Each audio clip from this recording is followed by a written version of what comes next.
Okay, let's go over to the Kymco. All right, so the Kymco, you can see right off the gate, it's like you're straddling a horse. The seat is just super wide, and that you'll see that my legs are much further apart. The steering handles are lower on this. I wish they were a little bit higher for me because I do have to ride slumped over. I'm not able to be like this one where I'm up and down.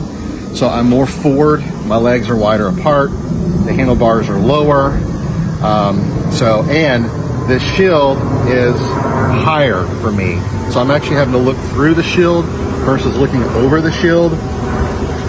It's a clear shield, so it's not as big of a deal, but sometimes when you're going on long trips, you've got bugs and things like that, you're fighting that stream. So I like the fact that my riding position on this one is definitely higher up, so that gives you something to kind of keep in mind. But yeah, it's just a totally different feel from this one, which is more narrow, more slender. Another thing is the weight. This is 110 pounds heavier. I think pretty much all of that is coming from the engine. It's got a much larger motor, 550 cc, I believe it is. This one's 276 cc. So it is, you feel the weight. It does ride more like a cruiser motorcycle.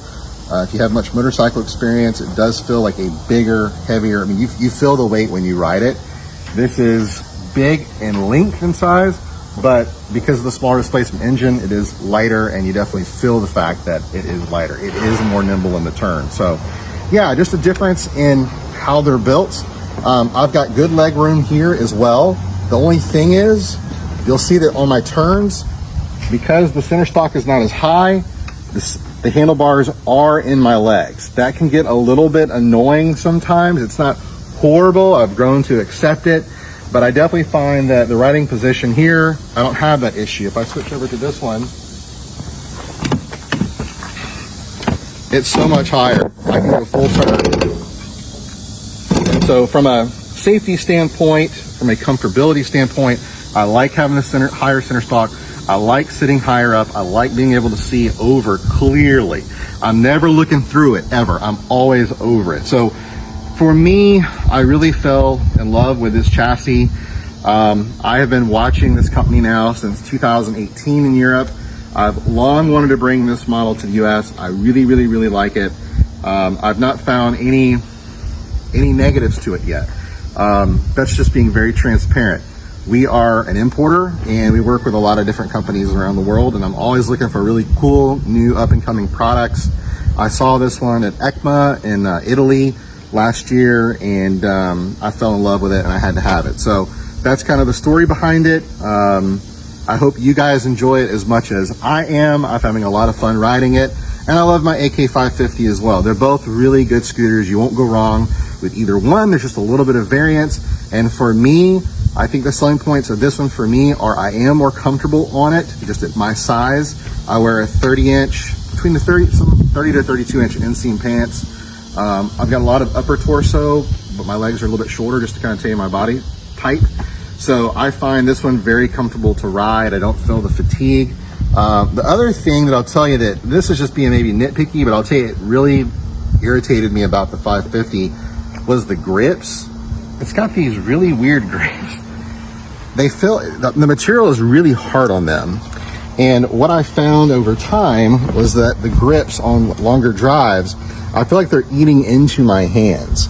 So I would definitely, that's definitely something that really annoys me about this model on longer trips.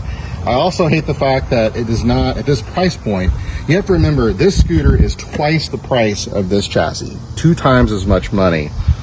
There's no cruise control. And to me, I'm not gonna buy a 550 for city driving. If my commute is 30 minutes or less, maybe even 45 minutes or less, to me, you're using way more fuel. This thing loves to drink gas. So I feel like I'm at the gas station all the time with it.